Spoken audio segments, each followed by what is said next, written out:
Thank you. Does that give me credibility for you to stay for the next 45 minutes to listen? Cool.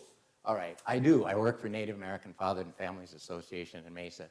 We do have a parent resource center, and I have calendars up in front, so afterwards, if you want one, we offer free parenting classes, drop-in groups for parents and kids with special needs. We have a law clinic, a child support clinic, and we offer anger management for parents and other classes. They're all free, and we also offer childcare. But today we're talking about moms and dads, maternal and paternal. When we talk about moms and dads, we really need to be aware that a couple distinctions we want to make. Across all cultures, there are distinctions between maternal instincts and paternal instincts. We realize that not all families have a male and a female in the household who identifies as a maternal and paternal. But for those situations where they do, this information is drawn from research over the past 30 years. We also know how families have changed. I'm an adoptive father of 2 daughters. I'm a birth father of 1. My wife and I have been foster parents for 24 years. I don't know how many we've had in our home, but the idea of family formation is changing. The desire to be connected and to often see the role of maternal and paternal is instinctual in all of us. Not all households can have 1 male and 1 female in that household. So when we talk about the richness of maternal-paternal instincts, that's not to put down single moms, it's not to put down single dads, and it's not to put down same-sex parents. The idea is that there are maternal and paternal instincts that we can examine. So we're going to look at some of those styles. And as I said, we don't want to diminish this for those households where that isn't an opportunity in that same household. The APA has declared there's no evidence that parenting effectiveness is related to sexual orientation. As I mean, gay parents are as likely as heterosexual parents to provide supportive and healthy environments for their children. The idea is that we want to honor the different family formations, but it still benefits us by understanding maternal instincts and paternal instincts. So let's look at some of these, just typical mom and dad. We don't have time. If you want to have fun sometime, Jay Leno has 3 clips called The Difference Between Moms and Dads. Watch them sometime. It's interesting. Across cultures, father play is distinctive from mother play. See? We don't recommend the leaf blower in the face, but this is an attempt at humor. So, when a mom gives birth to a baby, newborn babies do not have a sense of self. They're brand new. They have no way of orienting themselves to their world because they've been in a safe, dark place for 9 months if they go to full term. But the idea is when they come out, infants don't have a sense of self. And if there's an intense maternal-infant connection, that's normal and natural. If there's another person of the other gender or another gender that steps in, the baby starts recognizing the distinction between how the one adult interacts. It's different from the other adult. He's that beacon of orientation because that infant is looking, especially if mom is breastfeeding, and then there's this loud, hairy, big guy that does things different. Mom might be a little bit more gentle. Not always, but dads do this because they have a different smell and feel, a different temperament and voice, different size and rhythm. In many cultures, moms tune into a baby's specific needs. That's part of maternal instincts, as we said. There are maternal instincts and paternal instincts. There are cultural variations, but the idea is how do we see those? There's simply an emotional connection between the mom and the child that is different between a father and a child. Dads tend to generally, now again, we'd never want to say all moms do A and all dads do B, but this research, a lot of this is drawn from Dr. Kyle Pruitt, who's the head of the Department of Child Psychiatry at Yale, and he's made he's done longitudinal studies on some of these distinctions, cross-cultural. It isn't just Eurocentric, it's across many cultures. He makes them fathers, or the paternal instincts, pushes them to prepare for the real world. Sometimes they might seem too tough for the mom. Look at this guy's face. Is he having fun with dad? No, I don't know. A little different. There's a distinction. Somebody asked me, that's not blood, that's ketchup. So, look at this little guy.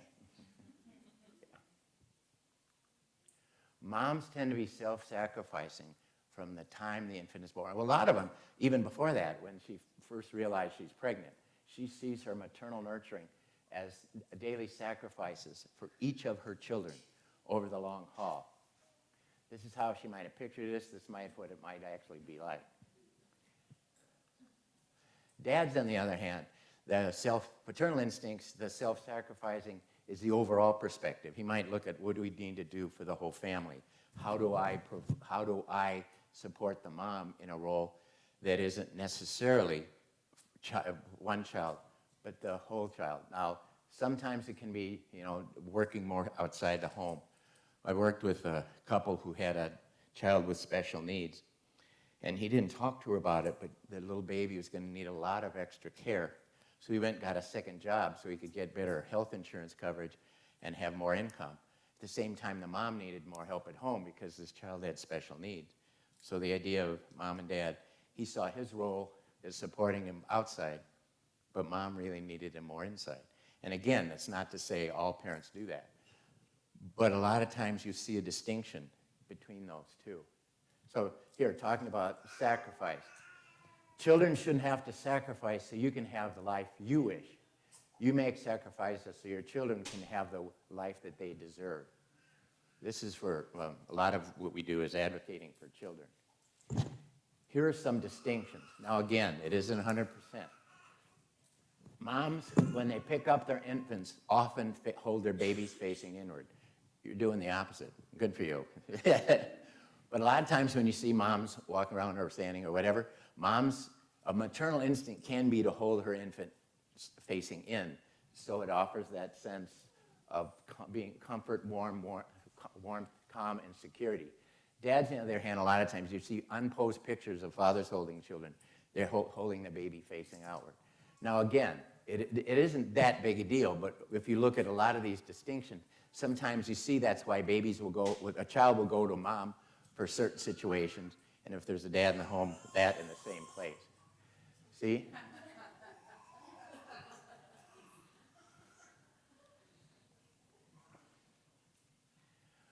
Moms, when they tend to pick up their infants, it's to care for them. This is some of the research that Dr. Kyle Pruitt and his team did. He found that a lot of times fathers, when they pick up their infants, it's just to make something happen. How many times have you seen a dad throw a baby in the air? How many times have you seen a mom throw a baby? Not quite as often, yeah. A lot of times dads don't necessarily have an agenda. I mean, he might do it to feed the infant or to change the diapers. But a lot of times, I think it's in here. Too big, she agrees with me. She can see me. See, she's facing outward. I'm stimulating her. No, it's all right. There are two big distinctions in maternal and paternal instincts that seem to be cross-cultural. The first is that dads tend to use their bodies more when they interact with their children. Roughhousing, tickling, wrestling, like I said, tossing them in the air, contact sports, or as they get older, hunting, fishing. It doesn't mean that moms don't do that, but if you look at the average amount of time when they do that, moms tend to use an object from her environment when she interacts with her toddler. A book, a game, a toy, a doll, a puzzle. Dads tend to use their bodies more than moms. The second distinction is that when moms are interacting with their infants and toddlers, it's often just to deal with what's going on today, to focus on the here and now, getting them through the day. An element of paternal instincts is that when dads are interacting with their children, they tend to focus on their future. It's subconscious, but a lot of our interest is preparing them for the future.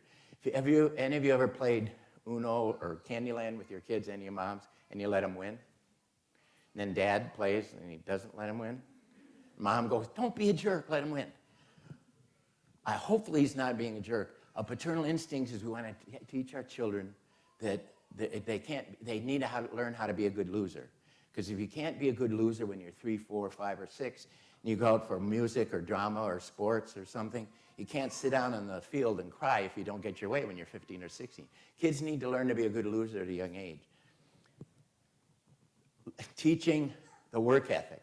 Both moms and dads tend to role model the work ethic, but Kyle Pruitt's research says that children, when they're thinking of the work ethic outside the home, even though it's unfair to mom, they tend to identify the work ethic more with the dad than they do. The biggest one is emotional regulation. If boys do not learn healthy emotional regulation from some male figure, it doesn't have to be a birth father, but I mean, single moms can raise very healthy children, especially sons.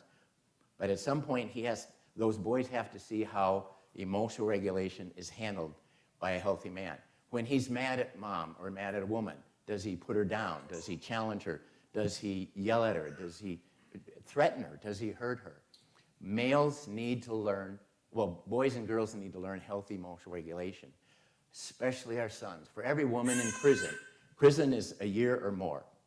For every woman that's sent to prison in the United States, there are 13 men in prison. That's a huge gender disparity. The number one reason is lack of emotional regulation. If young men don't learn to not hit their girlfriend, not to drink and drive, not to pick a fight, not to think somebody dissed them and get into something. If males don't learn healthy emotional regulation, our sons go into juvenile. At 18, they go into the Department of Corrections. So the emotional regulation for boys is a critical skill to be learned. Both boys and girls, but even how boys and girls express that, there's a wide range of them. But the system tends to be tougher, especially young men of color. Here's mom, here's dad. Parenting preferences. By 1 month of age, moms tend to have a distinctive way of holding her baby and will often hold her baby 9 times out of 10. But this is without the, what do you call that? Papoose? Yeah, carrier. Yeah. Dads, on the other hand, will pick up their infants 9 different ways out of 10. The football carry, you know, the football carry with the baby's head in the hands. You know, if you call that the doily carry, guys wouldn't do it, right? It's a football carry. So that's a paternal instinct. I mean, moms could do it, but it just tends to be, I was doing home visiting when I was at Child Crisis, and we went over to a home. And I was with a young woman who was a home visitor, pretty new, and I'd been doing it a while. The dad went in the room with his 10-month-old, scooped him up, put his head in his hands, and then went in the kitchen and was making lemonade with the other hand. And this poor home visitor's going, he's going to kill that baby. But you could see that, I mean, his face, the baby's face was, but you could see that he was really loving it. I mean, he was just having fun with the little guy. And you could tell he had a good relationship because he was stimulating the child. The point is that there are variations, and they're not 100% male-female, but there are some of these distinctions. See, which is worse, the cigarette or the hanging upside down? I don't know. Parenting style preferences. Here it is. Moms tend to use an object from her environment. Dads tend to use their bodies. There's nothing wrong with moms doing any of the roughhousing, taking or wrestling, and I'm sure dads do this. But if you were to take a series like over a course of a year with an adult in the home with a child, these are the patterns. He becomes the jungle gym, the monkey bars, the rocking horse, and the piggyback ride. Here's mom, here's dad. Moms tend to stress emotional security and personal safety. Dads tend to, generally but not always, allow children a little bit higher physical risk-taking. You need to remember, there's more than just physical risk-taking. There's social risk-taking and spiritual risk-taking and financial risk-taking, all of those. When it comes to physical, this is a pattern. This one is important. When moms play with their children, they plan to let the child play on their own level, they let child direct the play, be in charge, and proceed at the child's own pace. On the other hand, dads a lot of times will push their children to a higher level. I went to see my buddy Jose. We were going to go to a movie, and I got there early, and his daughters were in a room playing. There were 4 little girls, and they had a table, and they had chairs, and they had a pink teapot and pink teacups. And Jose and I walked in, and they were having a tea party. And Jose got down on the floor with them and started talking. Within 10 minutes, he turned it into a pig roast. So one of the little girls was carving the pig, and the second one was making the batter, and the third one was stoking the fire, imaginary fire. Jose's wife came in and said, "What's going on?" And they said, "We're having a pig roast." And his wife says, "Well, what are you doing? They're having a tea party." And luckily, one of the girls said, oh, this is a lot more fun than a tea party. Most moms and dads can do any of these, but if you look at a large group, this tends to be the pattern. This is how that paternal instinct is, encouraging the children to prepare for their future, pushing them a little bit. This is stupid. This is a joke. But moms tend to promote intellectual and social development while caregiving. Dads tend to do it through physical play. Moms, especially if this is cultural, moms play. A lot of times, moms, if they're raised with, well, the mother figure in their home, they tend to engage in the same games and sing the same songs and themes. Dads tend to just sort of make stuff up. You know, 3 spiders are walking down the road. I mean, there are just some differences in those two. Here's mom. Here's dad. Here's mom. There's dad. Mom's discipline with a focus and impact upon behavior of emotional relationships. Dad's, what's going to happen? A mom, the example he uses, a mom is more likely, say your 5-year-old, is being a jerk to somebody. Mom gets down on the child's level and said, you know, you really hurt that person's feelings. How would you feel if they did that to you? So she's helping to understand that emotional connection. Dads like to get down on the child's level and say, you were a jerk. If you keep doing that when you grow up, you'll never have any friends. Knock it off. You know, it just sort of, future, don't do that.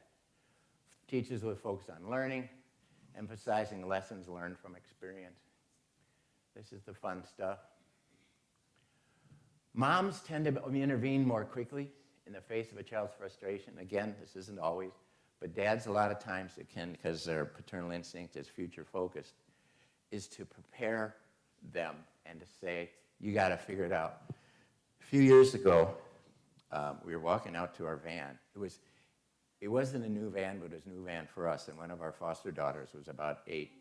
And she came out, and she was trying to open the van door, and I was standing there with some stuff to put in the van. And my wife came out. My wife's a wonderful mom, but she said to her, Sarah, wait, let me do this for you. And Denise, I have this understanding, time. We step back, we don't criticize, we just be quiet. So I said, time. So I said, Sarah, you can do this. So she figured out if she planted both her feet and used both her thumbs, she pushed the button and got in. I closed the door, we're backing up in the van.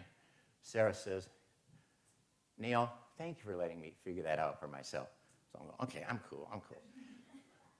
Denise didn't do anything wrong. Her maternal instinct was there's a child struggling to get in a van. We did live in Minnesota. It's always cold in Minnesota, so you always want to get inside. My instinct was she's going to need to learn how to figure it out. It wasn't better. It was just a different focus. But we have that understanding that we can do that sometimes.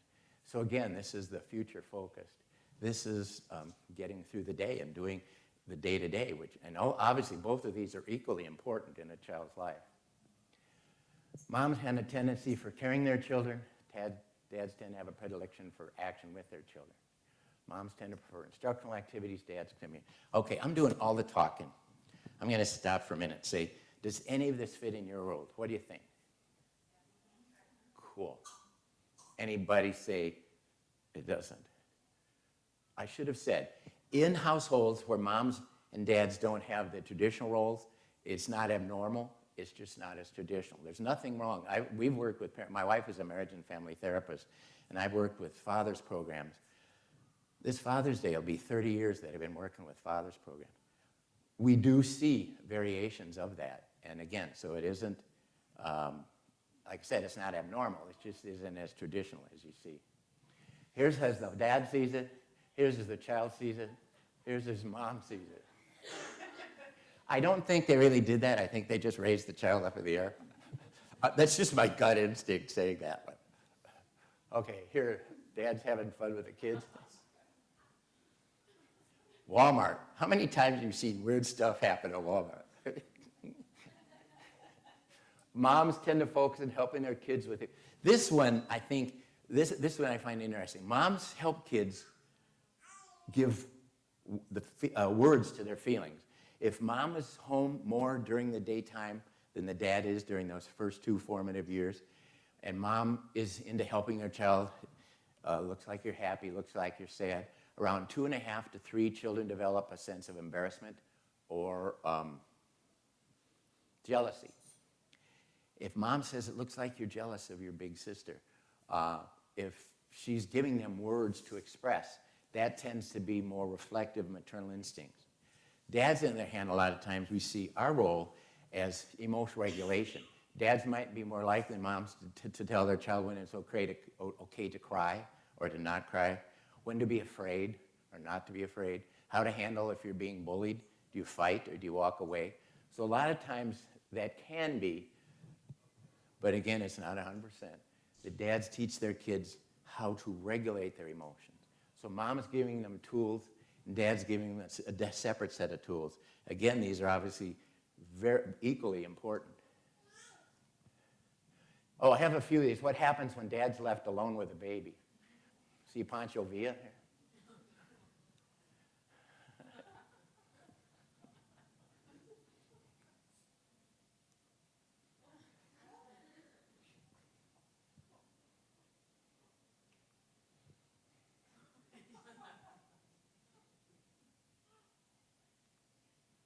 When mom is alone with the baby, when dad's left alone with the baby.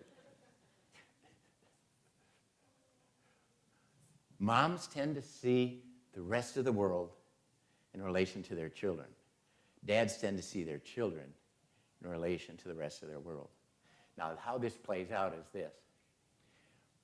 All of us want to hope our kids never have anything terrible happen to them, but a maternal instinct is to protect the child from the dangers of the outside world. Strangers, disease, lightning, mean dogs, bullies, and accidents. Dads, that paternal instinct to be future focused is, okay, I don't want any of this stuff to happen to my kids either. But if it does happen, this is how you handle a stranger. This is how you handle a bully. This is how what to do when there's lightning. It doesn't mean that moms and dads don't care about the reverse. But the idea is that there's the protection, the maternal nurturing protection, and the paternal instinct of preparing them. Dads help babies differentiate their own self from the mother self. As I said, newborn infants don't have a sense of self. At some point, I mean, especially if there's breastfeeding, there's that intense maternal connection, and that's healthy, that's good. But then this other person comes in. That's why when infants and toddlers have alone time with their father and mom isn't around, they have to figure out, what do I do when it's just dad around? Because if it's mom alone, it's one thing. If it's mom and dad, it's a second. If it's just dad, does he do things differently? Do I have to tell him when my diaper's wet? I don't know. I'm just saying.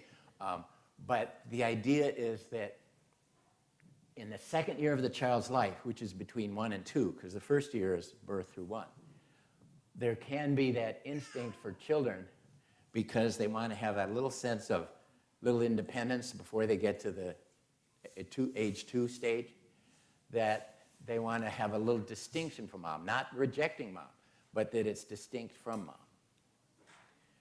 At 6 weeks, an infant can distinguish between a maternal voice, a female voice, and a male voice. A quiet and alert infant will attend more quickly to a female voice. An upset and fretting infant will come more readily to a father's voice. We don't know why it happens. This research, like I said, it wasn't just Kyle Pruitt. Michael Lamb from the DC area, he's also done some longitudinal studies on this as well. They did a split-screen study of an 8-week-old baby seated comfortably. They noticed the difference. Here's a 2-month-old that's sitting in a little bouncy chair, and mom walks in. When the mom walks in, the her shoulders go down, her eyes narrow, and her heartbeat and respiration decrease. Mommy's here, because that's the pattern that's been established. She soothes her. When dad walks in, the eyes get bigger, the shoulders go up, the heartbeat pressure increase, and the little feet start kicking and kicking. Daddy's here, party time. This isn't to put down either parent, but what we're seeing is called anticipatory behavior. By 8 weeks, infants of normal development, and I don't know, you know what I mean, I don't want to be insensitive. Both my daughters are special needs, so I'm always trying to find the right words that don't offend, but the idea is the patterns have been established in 8 weeks of how the mom interacts with the child and how the dad interacts. Thank you. I only have 10 minutes. I got to rock and roll. Oh, here, guess what? They don't want to go home with the wrong baby food. They're on phones. Do you see that? Well, I like it anyway. Okay. Moms tend to be quieter and play, while dads tend to be louder and more boisterous. Moms tend to cuddle and soothe their babies, while dads tend to bounce and excite them. Moms calm their... Did any of you played Monster with your kids? Mm-hmm. How do they like it? It's normal. All children, well, I should say, almost all children at some point in their lives have what are called free-floating fears. They have these fears about what's going on, whether it's, toddler or early elementary age or whatever. They see the news on TV. They hear about terrorism. They hear about the coronavirus. They hear about bullies. They hear about all this stuff. Kids have free-floating fears. When they give them the chance to play Monster, it allows them to figure out, how am I going to handle that? If we give children...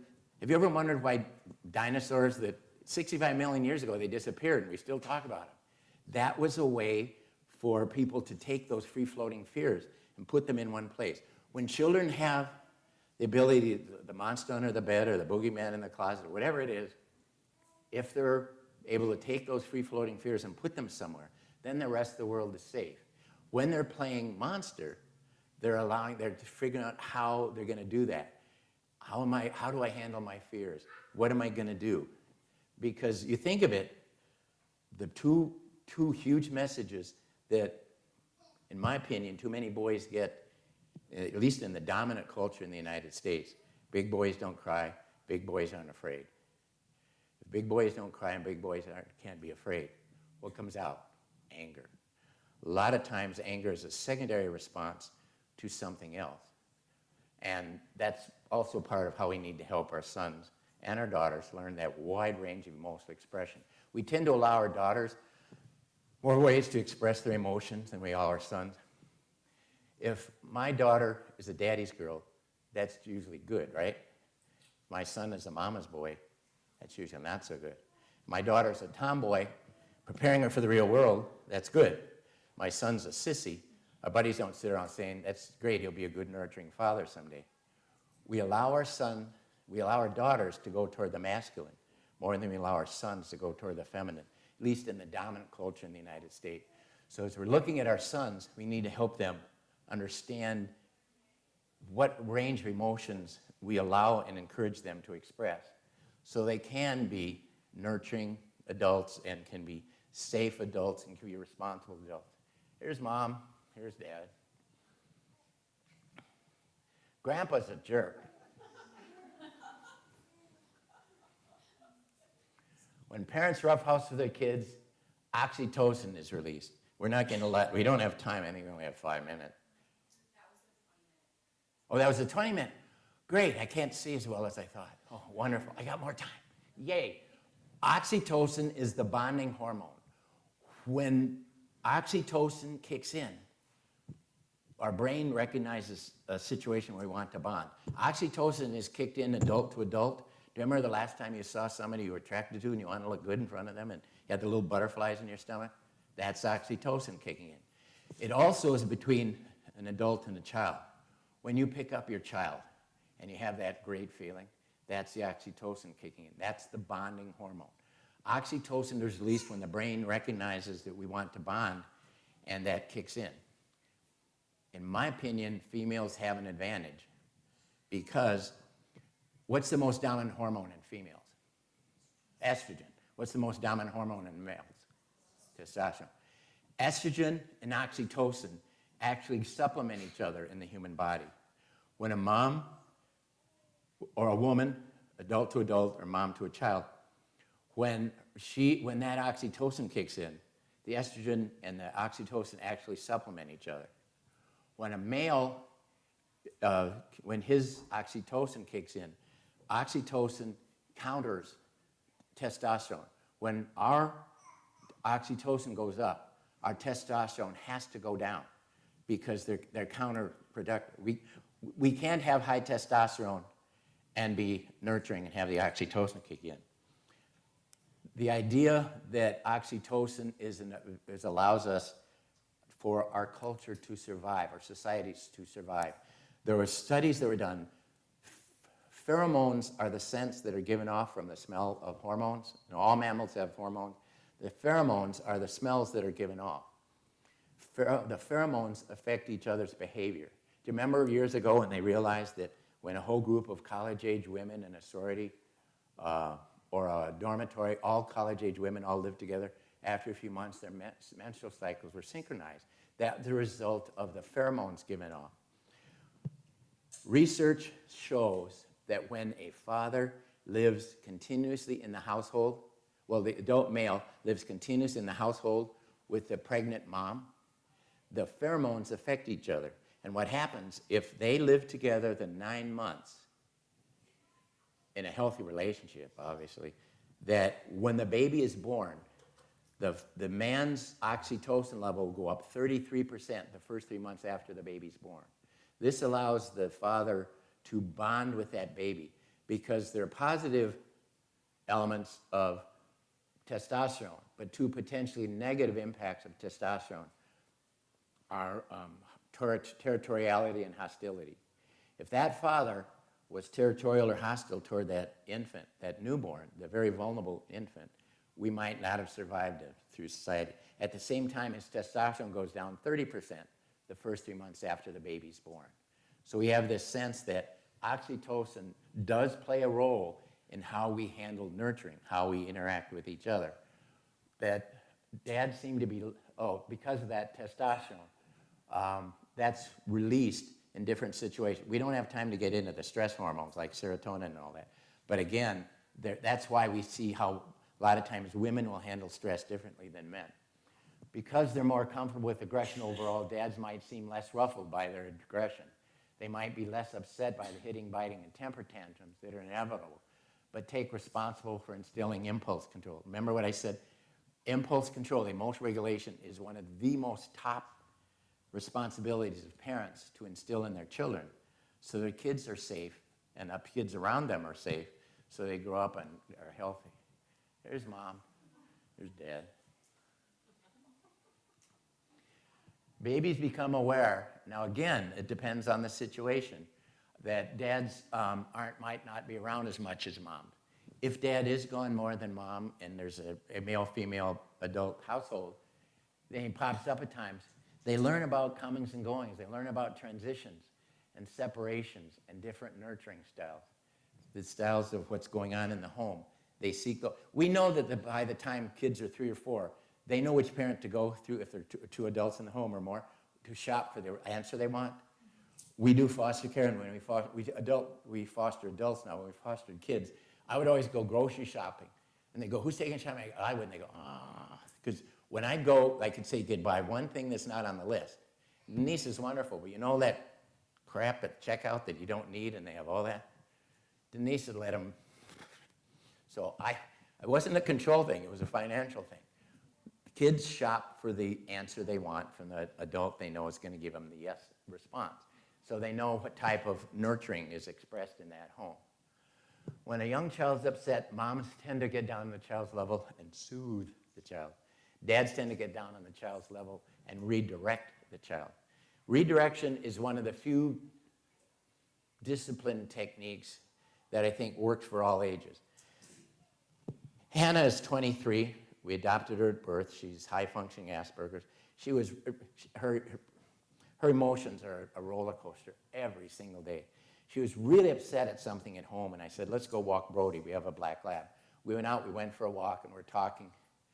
And she said, after 15 minutes, Dad, you redirected me, didn't you? I went, yeah, I did. I said, how's it working? She goes, darn it, it worked really well this time.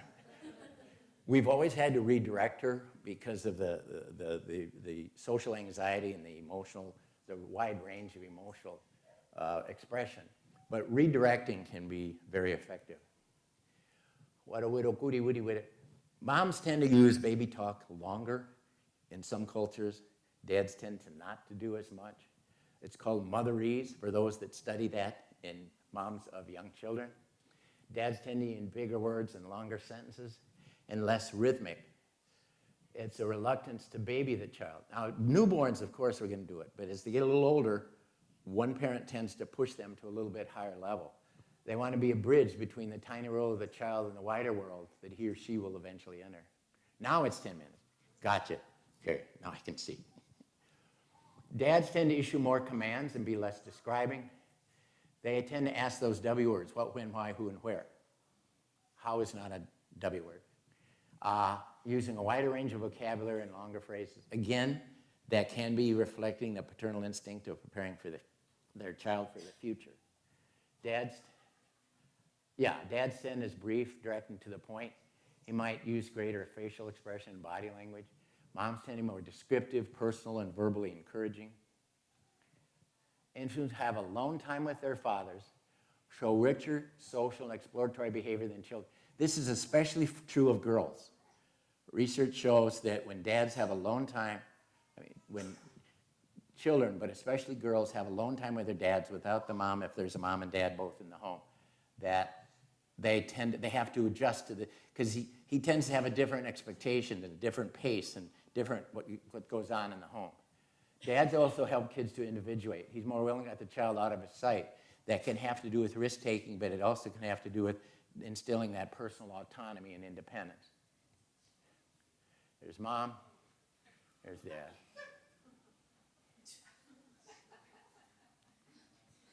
One of the most critical roles that a father plays in the life of his child, 18 to 42 months is 1.5 to 3.5. This is especially critical in helping them safely and securely separate from the intense maternal dependency on dependency of infancy. Because there's that intense, natural, normal connection between the newborn, the infant, and the mom. At some point, by having them be with a second adult who acts differently and talks differently, has different expectation, it allows them to figure that how they're going to prepare themselves to go out in the real world and handle different social situations. Dads tend to have a slight tendency toward preschoolers of both genders to play in same-sex toys. What this means is some dads might be more uncomfortable with their son playing with a doll than they might be with their daughter playing with a truck. Now, this is changing, but there's still that, what are the stereotypes? Do you remember before the toy stores closed, what was the big toy store? Toys R Us? Years ago, I went in there, and they had a pink section and a blue section. And I thought, why do you do that? I mean, I know what gender my kids are, but why do you have to do it on pink and blue? Why can't you have toys for what the kids want and what's their aptitude and what's their interest, not what plumbing they're born with? But they still tend to do that. Think of the nicknames we call our daughters. What are the nicknames? What are terms of endearment for our daughters? Come on. Princess, honey, sweetie, cutie, pumpkin, sugar, sweetie. What are the nicknames we have for our sons? Huh? Slugger, Tiger, Tank, Butch, Scooter, Bam Bam, Bruiser. Nothing wrong. My son was Tiger. He grew up, he's fine. There's nothing wrong with those names, but when you think of calling our daughter honey, sweetie, cutie, princess, sugar, how are they supposed to act and look? We're calling them before they're walking and talking, right? Right there. How are they supposed to act and talk? When we call our sons that, how are they supposed to act and talk? Quite different. There's a richness in the differences. There's nothing wrong with those nicknames. But before they're walking and talking, we're instilling them that sense of gender identity. Between 2.5 and 3, children have developed that sense of gender identity. And we're going to get to that now. You notice dads aren't portrayed, they're funny, but they're not as nurturing. When kids confront a novel situation, a dog, a stranger, a new toy, they've done this across cultures outdoors. You're in a park, you're at a playground. Something new comes along, moms will instinctively move closer to protect them. Dads, on the other hand, will tend to stand 3 times as distance that mom will. He's saying, you got it, you can handle it, honey, I know you can do this. And again, this isn't 100%, but study after study shows the rich differences in some of these. Here's mom, there's dad. That's baloney, in case you can't tell. Dads contribute to your gender identity. They offer the male view of the world. He helps his kids distinguish between masculine and feminine. We know now that the world isn't binary. We know there are more variations, and clearly we want to respect that. But the idea of the maternal instinct and paternal instinct are still there for children, so we need to help them recognize that, but still then expand that to the broader world. The big thing, how dad treats mom and mom treats dad, really will show them how to handle stress, all the other things that come up later on. What does a healthy relationship look like? What does an unhealthy relationship look like? How do you get out of an unhealthy one? Norma Radin did research. The strongest predictor of a child's is healthy empathic concern. To establish and maintain empathy in a child was a high level of positive involvement by a male figure in child rearing. It contributes to their conscious formation and their moral development. Dads help impulse control. Second, kids, especially boys, learn to keep their aggressive impulses in check. Dads help in transition to the adult world. Both moms and dads do, but for boys, they need to see that and how they do that. He has to teach, some male has to teach our sons what's going on with sexual conquest, fighting, drinking, power struggles, coercion. There's so many young males, in my opinion, that are not growing up with the values we need to be safe so that they contribute. We have a young man that aged out of foster care. He's 24. He came to live with us for 2 weeks, and next month it'll be 2 years. He's still trying to get on his feet. We're trying not to enable him, but the empowering isn't working yet. But we're trying to help him move on. Often it's difficult for moms because the maternal instincts, when we talk about nurturing, a lot of times we say moms nurture. Moms nurture in maternal ways, dads nurture in paternal ways. And there's some rich differences between those that we've shown here.